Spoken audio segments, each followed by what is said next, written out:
Hi friends, എല്ലാവർക്കും പൊടീസ് വേൾഡിലേക്ക് സ്വാഗതം.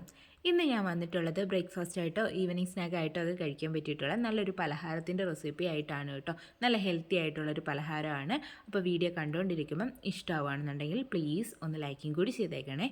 അപ്പോൾ നമുക്കിതെങ്ങനെ തയ്യാറാക്കുന്നതെന്ന് ഒന്ന് നോക്കിയിട്ട് വരാം.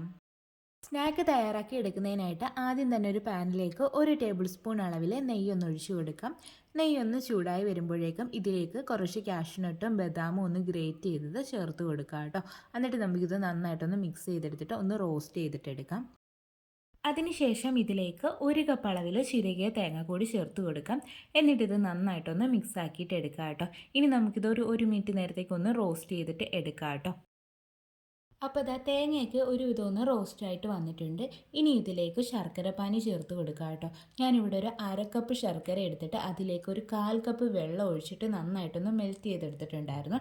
എന്നിട്ട് അതൊന്ന് അരിച്ചെടുത്തിട്ടുണ്ടായിരുന്നു. ആ ഒരു ശർക്കര പാനിയാണ് കേട്ടോ ഇതിലേക്ക് ഒഴിച്ചു കൊടുക്കുന്നത്. അപ്പോൾ കയ്യിലുള്ളത് കല്ലും മണ്ണും പൊടിയൊന്നും ഇല്ലാത്ത ശർക്കരയാണെന്നുണ്ടെങ്കിൽ, പൊടിച്ച ശർക്കരയാണെന്നുണ്ടെങ്കിൽ അത് ഇതിലേക്ക് ഡയറക്റ്റ് വേണമെങ്കിലും ചേർത്ത് കൊടുക്കാം. അല്ലാന്നുണ്ടെങ്കിൽ പഞ്ചസാര വേണമെങ്കിലും ഉപയോഗിക്കാവുന്നതാണ് കേട്ടോ. ഇനി ഇത് നമുക്ക് നന്നായിട്ടൊന്ന് മിക്സ് ചെയ്തിട്ട് എടുക്കാം. ശേഷം ഇതിലേക്ക് ഒരു നുള്ള അളവിൽ ഉപ്പ് കൂടി ചേർത്ത് കൊടുക്കുക കേട്ടോ. മധുരം ഒന്ന് ബാലൻസ് ചെയ്യുന്നതിന് വേണ്ടിയിട്ടാണ്. എന്നിട്ടിത് നന്നായിട്ടൊന്ന് മിക്സ് ചെയ്തിട്ട് എടുക്കാം.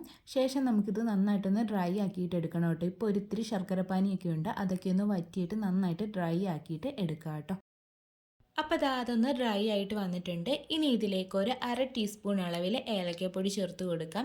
പിന്നീട് ഒരു 1/4 ടീസ്പൂൺ അളവിൽ ചുക്കുപൊടിയും കൂടി ചേർക്കാം.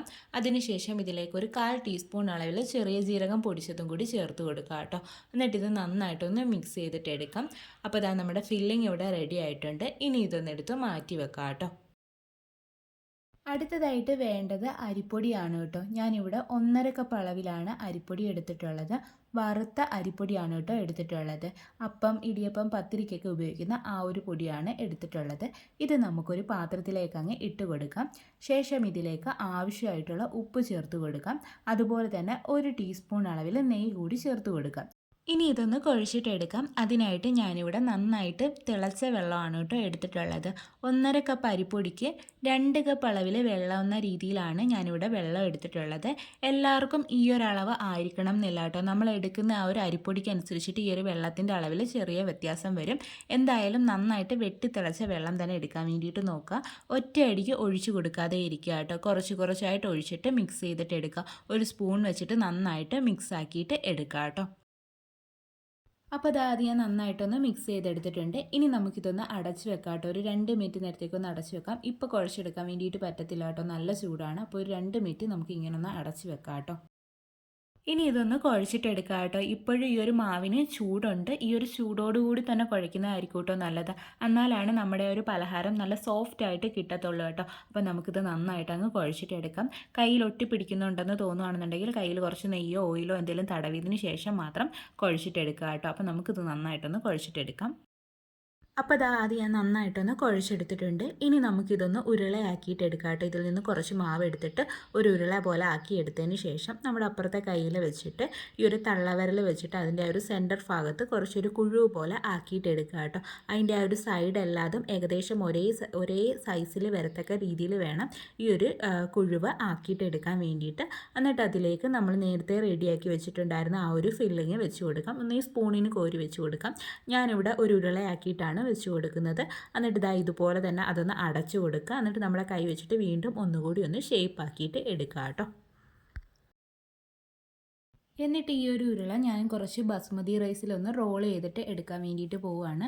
അതിനായിട്ട് ഞാനിവിടെ ഒരു 1/4 കപ്പ് അളവിലാണ് കേട്ടോ ബസ്മതി റൈസ് എടുത്തിട്ടുണ്ടായിരുന്നത്. അത് നന്നായിട്ട് കഴുകിയതിന് ശേഷം 2 മണിക്കൂർ വെള്ളത്തിൽ സോക്ക് ചെയ്ത് വെച്ചിട്ടുണ്ടായിരുന്നു കേട്ടോ. അപ്പോൾ സോക്ക് ചെയ്ത് വെച്ചതിന് ശേഷം അതിൻ്റെ ഒരു വെള്ളമൊക്കെ മാറ്റിയിട്ട് ഒന്ന് എടുത്തിട്ടുള്ളതാണ്. എന്നിട്ട് അതൊരു പ്ലേറ്റിലേക്ക് ഇട്ട് കൊടുത്തിട്ടുണ്ടായിരുന്നു. ഒന്ന് സ്പ്രെഡ് ചെയ്ത് ഇട്ട് കൊടുത്തിട്ടുണ്ടായിരുന്നു. അതിലേക്ക് വെച്ചിട്ടാണ് കേട്ടോ ഒന്ന് റോൾ ചെയ്തിട്ട് എടുക്കുന്നത്. ഈ ഒരു ബസ്മതി റൈസിൽ കുറച്ചൊരു ഉപ്പുവെള്ളം ഞാനൊന്ന് തളിച്ചിട്ടുണ്ട് കേട്ടോ. അല്ലാന്നുണ്ടെങ്കിൽ ഇത് നമ്മൾ കുക്ക് ചെയ്തിട്ട് എടുക്കുമ്പം ആ ഒരു ചോറിന് ഒരു രുചിയില്ലാത്ത കണക്ക് തോന്നും. നമ്മളൊരു ഇത്തിരി ഉപ്പുവെള്ളം ഒന്ന് തളിച്ച് കൊടുക്കുകയാണെന്നുണ്ടെങ്കിൽ ഇത് കഴിക്കുമ്പോൾ ഒരു ടേസ്റ്റ് കിട്ടും കേട്ടോ. അതുകൊണ്ട് കുറച്ച് ഉപ്പുവെള്ളം ഈ ഒരു റൈസിലേക്ക് ഒന്ന് തളിച്ച് കൊടുക്കുക. അതിനുശേഷം നമുക്കിതൊന്ന് റോൾ ചെയ്തിട്ട് എടുക്കാം. ഇതിനകത്ത് ആ ഒരു റൈസിനകത്ത് നനവുള്ളത് കൊണ്ട് തന്നെ ഇതിലേക്ക് പെട്ടെന്ന് ഇതൊരു ഒട്ടിപ്പിടിക്കും കേട്ടോ. അപ്പോൾ ബാക്കിയുള്ളതെല്ലാം ഇതുപോലെ തന്നെ ഒന്ന് റെഡിയാക്കിയിട്ട് എടുക്കട്ടെ കേട്ടോ. ഒരിത്തിരി മാത്രം ഉപ്പുവെള്ളം ഒന്ന് തളിച്ച് കൊടുത്താൽ മതിയാവും കേട്ടോ, കൂടുതലായി പോകരുത് കേട്ടോ. ഇനി നമുക്കിതൊന്ന് സ്റ്റീം ചെയ്തിട്ട് എടുക്കാം. അതിനായിട്ടൊരു ഇഡലിച്ചെമ്പിനകത്ത് വെള്ളം തിളപ്പിക്കാൻ വേണ്ടിയിട്ട് വെച്ചിട്ടുണ്ടായിരുന്നു. അപ്പോൾ വെള്ളമൊക്കെ തിളച്ച് നന്നായിട്ട് ആവി കയറി വന്നിട്ടുണ്ട് കേട്ടോ. ഇനി നമുക്കിതൊന്ന് പിറക്കി വെച്ച് കൊടുക്കാം. ആ ഒരു ഇഡലിത്തട്ടിലേക്ക് ഞാൻ 2 വാഴയിലയും കൂടി ഒന്ന് വെച്ച് കൊടുത്തിട്ടുണ്ട്. വാഴയില ഇല്ലാന്നുണ്ടെങ്കിൽ ആ ഒരു ഇഡലിത്തട്ടിലേക്ക് കുറച്ച് നെയ്യോ എണ്ണയോ ഒന്ന് തടവിയതിന് ശേഷം മാത്രമേ ഇത് പെറുക്കി വെച്ച് കൊടുക്കാൻ പാടുള്ളൂ കേട്ടോ. അതിനുശേഷം നമുക്കിതൊന്ന് അടച്ച് വെച്ചിട്ട് കുക്ക് ചെയ്തിട്ട് എടുക്കാം. മീഡിയം ഫ്ലെയിമിൽ ഒരു 15 മുതൽ 20 മിനിറ്റ് വരെയൊക്കെയാണ് കേട്ടോ ഇതൊന്ന് കുക്ക് ചെയ്തിട്ട് എടുക്കേണ്ടുള്ളത്. അപ്പോൾ ദാ ഇപ്പോൾ ഒരു 15 മിനിറ്റൊക്കെ കഴിഞ്ഞിട്ടുണ്ട്. നമുക്കിതൊന്ന് ഓപ്പൺ ചെയ്തിട്ട് നോക്കാം. അപ്പോൾ ദാ നല്ല രീതിയിൽ റെഡിയായിട്ട് കിട്ടിയിട്ടുണ്ട്. കാണാൻ തന്നെ നല്ല ഭംഗിയാണ് കേട്ടോ. ആ ഒരു ബസ്മതി റൈസൊക്കെ കുക്കായി വന്നിട്ടുണ്ട്. കാണാൻ തന്നെ നല്ലൊരു ഭംഗിയാണ്. ഈ ഒരു രീതിയിലൊക്കെ നമ്മൾ തയ്യാറാക്കി കൊടുക്കുകയാണെന്നുണ്ടെങ്കിൽ ഗസ്റ്റുകളുടെ മുമ്പിലൊക്കെ നമുക്കൊന്ന് സ്റ്റാർ ആവാൻ പറ്റിയിട്ടുള്ള നല്ലൊരു ഐറ്റം ആണ് കേട്ടോ. അപ്പോൾ എല്ലാവരും ഒന്ന് തയ്യാറാക്കി നോക്കണേ. വേറെ വലിയ പ്രത്യേകത ഒന്നുമില്ല. നമ്മുടെ സാധാ ഒരു കൊഴുക്കട്ട തന്നെ. പക്ഷേ ആ ഒരു പുറമേ ഈ ഒരു ബസ്മതി റൈസ് ഒന്ന് റോൾ ചെയ്തിട്ട് എടുക്കുന്നതേ ഉള്ളൂ. അപ്പോൾ എല്ലാവരും ഒന്ന് ട്രൈ ചെയ്ത് നോക്കുക. ഇതുപോലുള്ള ഒരുപാട് റെസിപ്പീസ് നമ്മുടെ ചാനലുണ്ട്. എല്ലാവരും ഒന്ന് കയറി കണ്ടും കൂടി നോക്കണേ. നല്ല സോഫ്റ്റ് ആയിട്ടുള്ളൊരു പലഹാരമാണ് കേട്ടോ. അപ്പോൾ ഇത് ഞാനൊന്ന് കട്ട് ചെയ്തിട്ടും കൂടി കാണിക്കുന്നുണ്ട്. അപ്പോൾ വീഡിയോ ഇഷ്ടമാണെന്നുണ്ടെങ്കിൽ ഒന്ന് ലൈക്ക് ചെയ്യണേ. അതുപോലെ തന്നെ ആദ്യമായിട്ട് ചാനൽ കാണുന്ന കൂട്ടുകാരൊക്കെ ഉണ്ടെങ്കിൽ പ്ലീസ് ഒന്ന് സബ്സ്ക്രൈബ് ചെയ്ത് സപ്പോർട്ടും കൂടി ചെയ്യണേ.